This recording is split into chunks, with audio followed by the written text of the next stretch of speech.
everybody. We are back doing our journey through John. It's been a while, so we're excited to hang out and read. And if you haven't been with us or been on the Sundays with us, we are now in John chapter 7, and we're following Jesus through the Gospel of John. And we're at an incredible point in the story. I would say this story is fascinating because it gets to the heart of a lot of things. The heart of what does it mean to live a good life? Mm-hmm. Where is meaning found in life? We all have that deep longing, that want for purpose, for meaning, and we try to fill it with a bunch of things, and that longing seems to still be empty. But in this story, Jesus offers something that satisfies that deep longing, and not just now, but forever.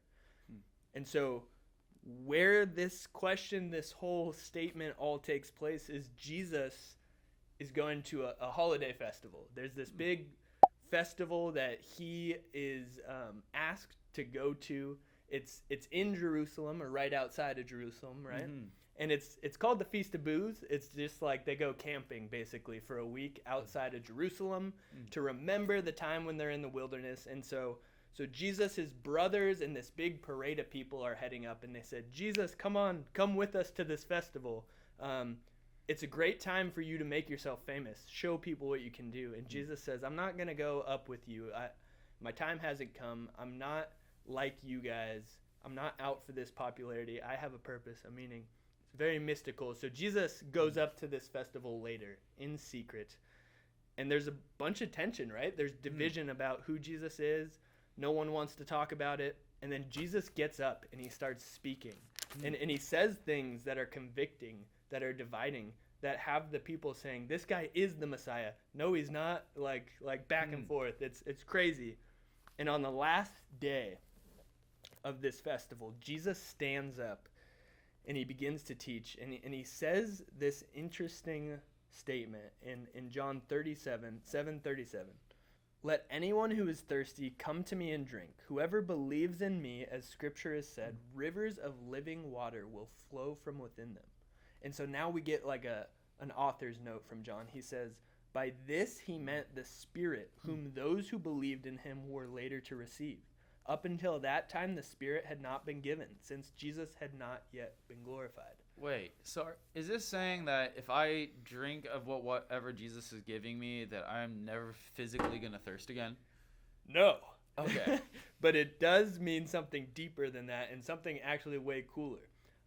Jesus is using this physical analogy of thirst to illustrate a deeper spiritual reality. This deep longing we all have, this deep urge for meaning, for purpose, for connection with God. C.S. Lewis, I think, has said that each person has within them like a God-sized hole in their heart, this urge, this longing to have connection with their Creator. And this is what Jesus is offering. This is what he's saying. He's saying, if you believe in me, this is the key to meeting that need, meeting this relationship with God, getting it. And John explains for us how he makes that happen. He sends his Spirit to us. And that's found, so this passage is referencing Ezekiel 47. And in Ezekiel 47, we'll have like an image right here or something where there's a temple, and out of that temple would flow and start a small little trickle of water. That small trickle would then flow deeper and deeper into a full-fledged river. And that river would continue going all the way down to the Dead Sea Valley. The reason why it's called the Dead Sea Valley in Israel, in fact, you can go there today. There's still no fish that live there, but it's so salty that everything around it dies and inside of it dies. And so, what do you think? Is that like an illustration for the world without the Spirit? It's just salty, dead world. Exactly. It's definitely something like that, where out of this temple, the place where God is known, where God dwells, will flow out into a dead world, and this river of life would turn the salty sea into life. In fact, along this river that flows into the Dead Sea, there were these trees that would spring up, and on them would be these leaves, and they were called leaves of healing. And then there would be insects to represent abundance, and fish inside to represent new life inside this river. And this new life would flow in to dead places. And I think, in fact, it even says, out of our hearts will flow rivers. And so, again, I think Jesus is quoting something here. And so that river is us. We are the river of living water. Like, it starts to flow out of us. So Yeah. we are that illustration now. Yeah, and that's what it talks about at the end, right? Where that odd part at the very end when it says this, for as yet the Spirit had not been given because Jesus was not yet glorified. When Jesus dies and is resurrected and ascends, he gives us the Spirit. And so once he gives us the Spirit dwells inside of us. And what is the temple? A place where God dwells. And so you and me become the temple where the rivers flow out. Wow. That's pretty awesome. Mm-hmm.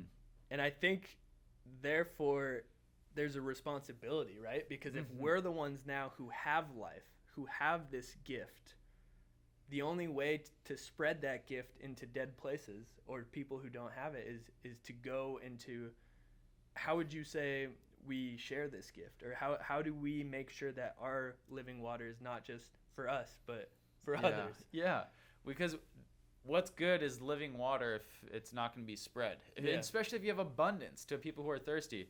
I think a good passage to figure out if you have living water flowing from inside you is the fruit of the Spirit found in Galatians 5. Do you have love? Do you have joy? Do you have peace? Do you have patience and kindness and gentleness and self-control? These are just indicators of whether or not you have good fruit or bad fruit. Are you somebody, when you walk into a room, that seems to produce bad fruit? Arguments arise, or division, or gossip, or slander, or these types of things that are natural fruits of your life? Or are you somebody who is seemingly, wherever you go, there's abundance of life wherever you are? So if you're living in the Spirit and led by the Spirit, that's the result, those things. Yeah. And if you're living your own way, it's almost the fruit being produced is the opposite things, the bad things. And so I love what Noah said there. This is a way for us to measure, are we doing this? Are we living it out? Are we allowing the Spirit to actually be this living water within us that flows to other people? Because the analogy of that we have these spiritual fruits, the analogy is so good because what a tree produces fruit, like we're the trees producing these spiritual fruits, and those fruits are not eaten by the tree itself, but rather it's for others.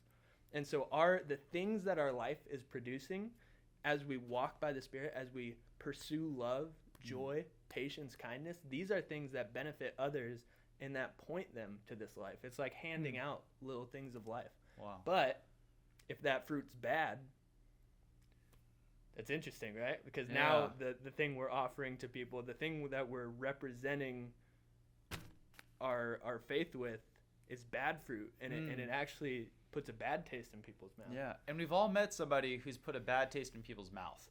We've all met one person in our life, either maybe they're in our family or maybe they're a friend, and when you experience that person, you can't help but to walk away being like, ugh, gosh. And it's even worse when someone who goes to church is like that, and you go, oh, aren't you supposed to be really nice and kind? And they end up not being the nicest. And that reminds me, what do we do when we fall? What happens when I do get angry? What happens when I do fall short? What happens when I do? Not perfect, right? Yeah. We're all going to have times that we make mistakes, but I think, what do you do? Yeah, and that is the next story. The next story is all about somebody who falls short. So check out Sunday's message because we're going to cover that. It's actually one of my favorite passages in Scripture. So thanks for checking in with us. See you on the flip.